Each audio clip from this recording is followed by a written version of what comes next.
Hey, welcome to the 15-Hour Accountant Podcast. I'm your host, Erica Goody. In this inaugural season of the podcast, we're leveraging AI to help us think through some of the key building blocks to building a hyper-lean accounting firm, working only the hours you want, making a six-figure income. Each episode is based on an original newsletter email written by me and shared with the good folks at the 15-Hour Accountant newsletter list. We then had our AI bot friends here talk us through it. You'll see that they actually do a shockingly good job at helping our brains process the information. Now don't worry, everything published here has been fully vetted and reviewed by my very human ears.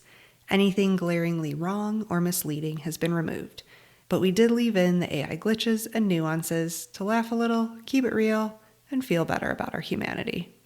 Let's dive in and see what our AI friends have to say about this topic. Hey everyone, and welcome to another deep dive. Today we're talking about something that I think pretty much everyone listening can relate to.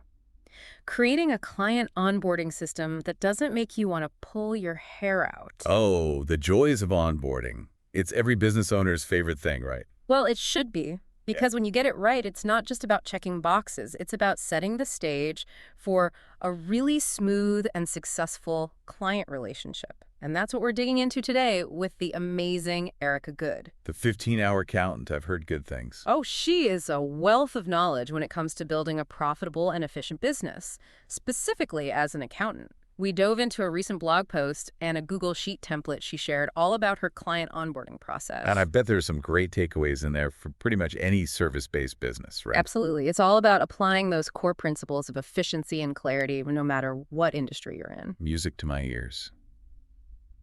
So what's the secret sauce? Does she have some magical software only accountants have access to? Well, before we get to the how, let's talk about the why.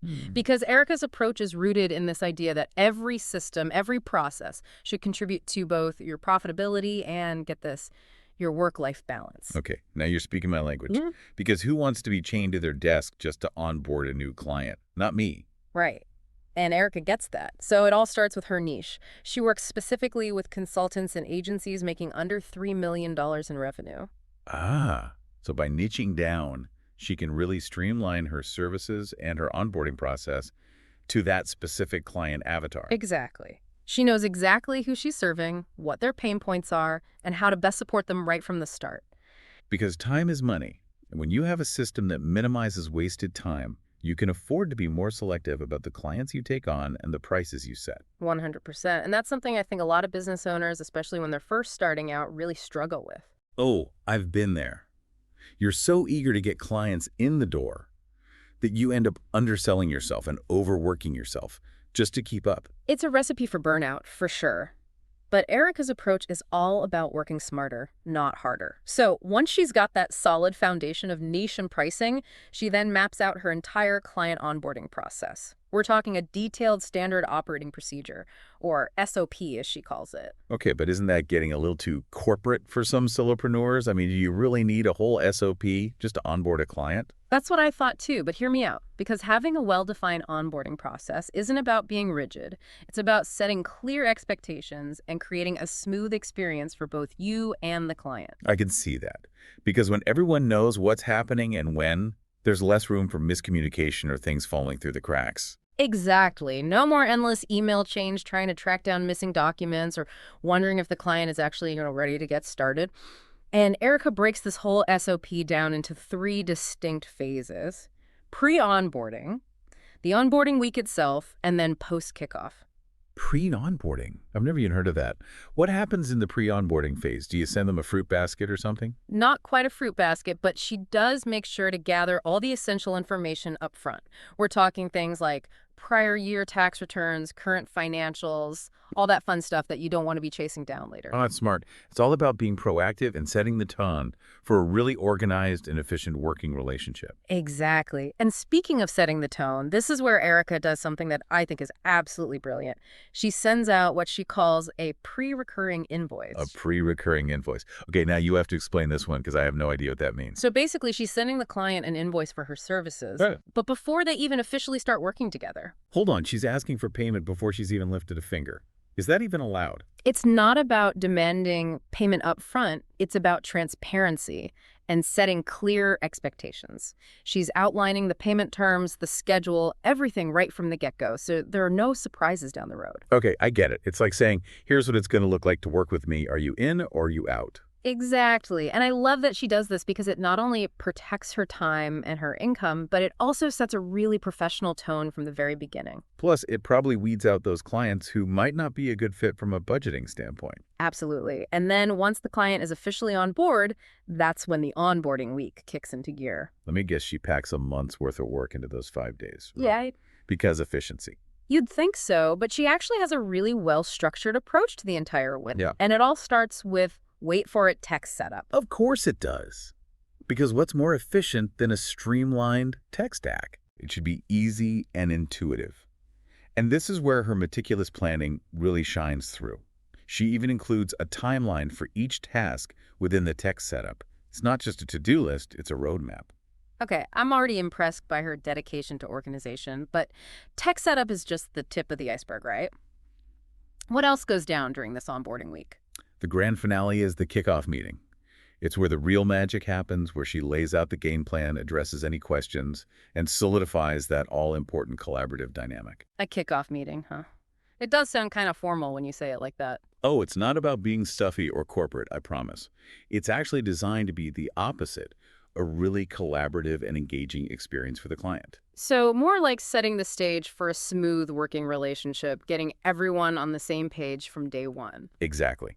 It's a chance to answer any lingering questions, address any concerns, and make sure the client feels confident and comfortable moving forward. I like it. It's like, welcome to the club. Here's how we do things around here, and let's make some magic together. You've got it. And that brings us to the final phase of Erica's onboarding process, post-kickoff.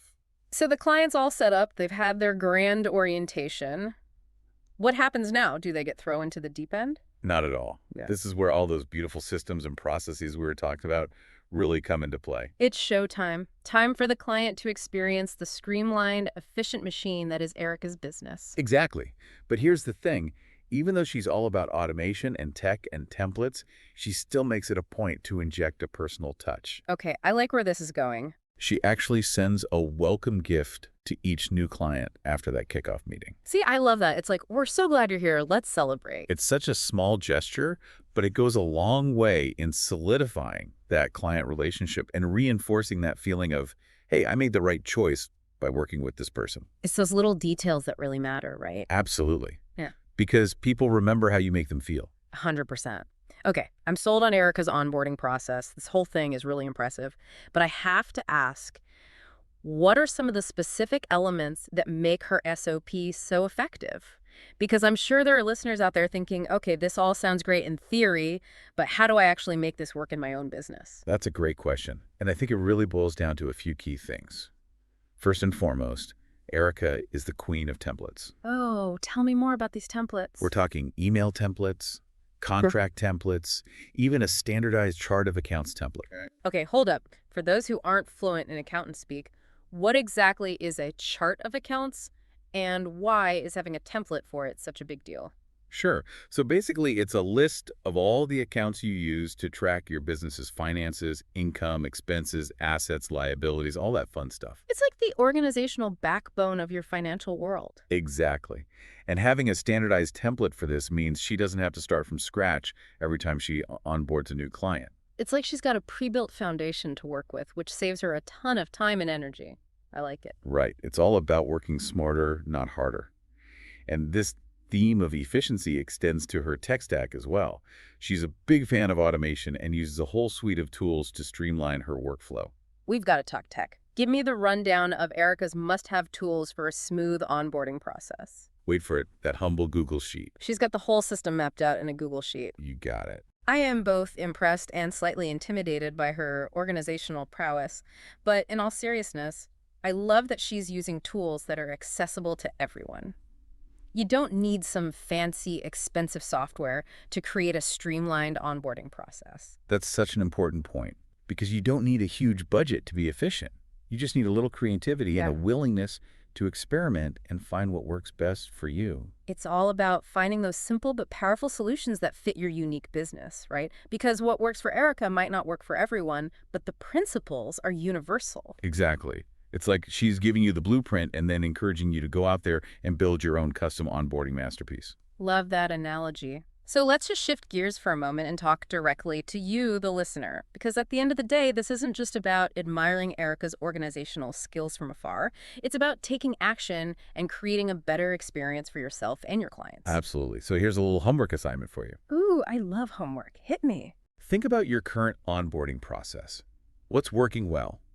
And more importantly, where are those pain points? Those moments that make you cringe, those tasks you procrastinate on because they're just so darn tedious. Exactly.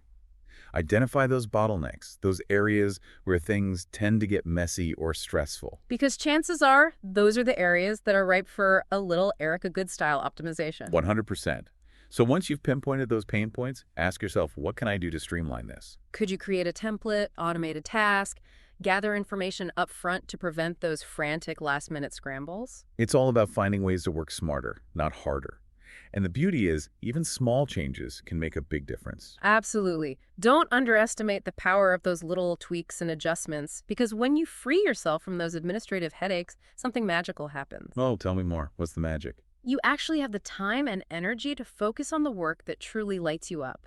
The work that inspired you to start your business in the first place. That's what it's all about, right? Finding that sweet spot where you're both profitable and creatively fulfilled. Exactly. And I think that's what I find so inspiring about Erica's story. She's not just an accountant, she's an entrepreneur who's created a business that supports her vision and her lifestyle. And that's the dream, isn't it? To have a business that feels aligned with your values and goals, one that gives you the freedom and flexibility to live a life you love. 100%. So here's my final takeaway for everyone listening. If you're feeling overwhelmed by your client onboarding process, if it's sucking the joy out of your business, Take a page from Erica Good's playbook. Embrace the power of systems, automation, and a well-defined SOP. because when you invest in streamlining your processes, you're not just saving time and money, you're investing in your own well-being and the long-term success of your business. And who knows, you might even find yourself with an extra 15 hours in your week. Now, that would be magical. All right, that's our deep dive into the world of efficient client onboarding. Until next time, happy onboarding. Hey, it's very human, Erica again. I hope that helped you think through that topic a little more. If you want to hop on the 15-hour accountant newsletter that these episodes are based on, come hang out with us. Or check out my free ebook, The 15-Hour Accountant, Anatomy of a $200,000, one-employee, 15-hour per week accounting firm, where I pull back the curtain and show you the inner workings of my own firm. I'll leave a link to both the newsletter and the ebook in the show notes. Until next time.